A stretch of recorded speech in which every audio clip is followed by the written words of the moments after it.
ቤተሰብ ምንም ነገር አትጨነቁ፣ አትሰቡ። ማለት ብሩኬ ስቶሪ የሚያደርገው ስለ ሀይሚ አይደለም፣ ሀይሚ ስቶሪ ብታደርገው ስለ ብሩኬ አይደለም። አንዳንዴ በዙሪያቸው ላለ ሰዎች እንዲሁም ደግሞ ለአንዳንድ ሰዎች የሚያስተብል ነገር ነው እና ረዥም ወሬ ማውራት አልችልም። የሚገርማቸው አሁን ወደ ሆስፒታል ልወጣ ነው እና የኔ ውዶች ብዙዎቻችሁ እያሰባችሁ የተጨነቃችሁ እንደሆነ አውቃለሁ። ግን ደግሞ ምንም መጨነቅ የለባችሁም። ምክንያቱም አይኖ ብሩኬ ስለ ሞት እያወራ ነው ማለት ነገ እንሙት ዛሬ አናውቀውም። ስለዚህ በፍቅር እንኖር። እንዲሁም ደግሞ ዛሬ እቺ ምድር ዛሬ እኛ ከላይ ሆነን ብዙ በህይወት የሌሉ ሰዎች እየጠቀጠቅ እንደኖር ነው ሁሉ እኛ ደግሞ ነገ ተረኛ ነን። እኛ ከታች ሆነን የሚጠቀጥቁን ሰዎች ብዙ ናቸው እና ስለዚህ ሁላችሁም በፍቅር ኑሩ የሚል እንዲሁም ደግሞ ብዙ ሪፖስት እያደረጋቸው ያለው ነገር ምንድን ነው?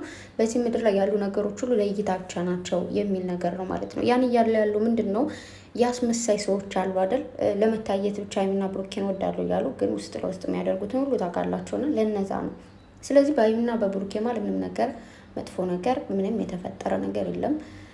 አይ ነው በፍቅር ማለት ቢፈጠር እንኳን ማለት ነው በፍቅር ስንኖር ሁላችንም ተጋጭተን ተጣልተን በቀን 3 4 የተጣልተን ነው አይደለም የምንኖረው ከምናፈቅራቸው ሰዎች ጋር። ስለዚህ ምንም አይደለም ማለት ነው። አይ ነው አዲስ አበባ ሲሄዱ ብዙ ስጋቶች አሉብን ምናምን፣ ግን በዛው ዕለት በዱዓ ከማሰብ ውጭ ሌላ መጥፎ ነገር በአይምሯችሁ ሊመጣ አይገባም። እሺ የኔ ወዶች ሰላም ሰላም ሰላም! ውድና የተከበራችሁ የሙ ቻናል ተከታታዮች በሙሉ እንኳን ደህና መጣችሁ። በያላችሁበት ዓለም ዳርቻ ሰላማችሁ ብዘት ተረፍረፍ ይበልልኝ። ላይክ፣ ሰብስክራይብ፣ ሸር ማድረጋችሁን አትርሱ።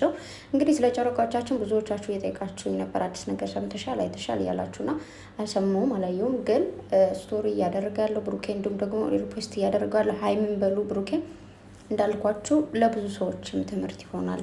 እያዩ የሚዲያ ሰዎች ስለሆኑ ብዙ ነገሮች ነው ያሉ። ቤተሰብ ምንሰራውን ቪዲዮ ምንፖስታቸውን ፖስቶች በሙሉ የእያንዳንዳችን ያሉ።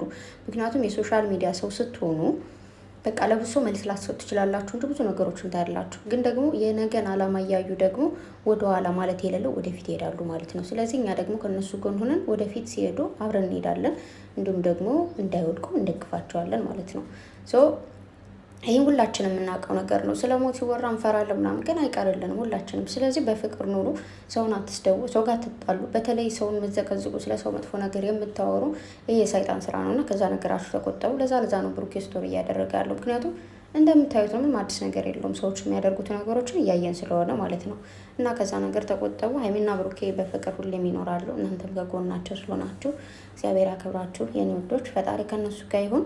እና እንግዲህ አዲስ ነገር ካለ እመጣለሁ ማለት ነው። እስክመለስ የሄድኩኝ ነው ወደ ሴትዬ አባት ማለት ነው። እስከዛ ሰላም ቆዩልኝ። በፍቅር እስኪመጡ ሁላችሁም መጥፎ ነገር ከወደ አይምራችሁ አይምጣ፣ በአጠቃላይ ማለት ነው። በፍቅር ይመጣሉ። እሺ የኔ ወዶች አትሰወቅ እና መልካም ቀን ይላችሁ። በጣም ነው የምወዳችሁ፣ በጣም ነው የማከብራችሁ።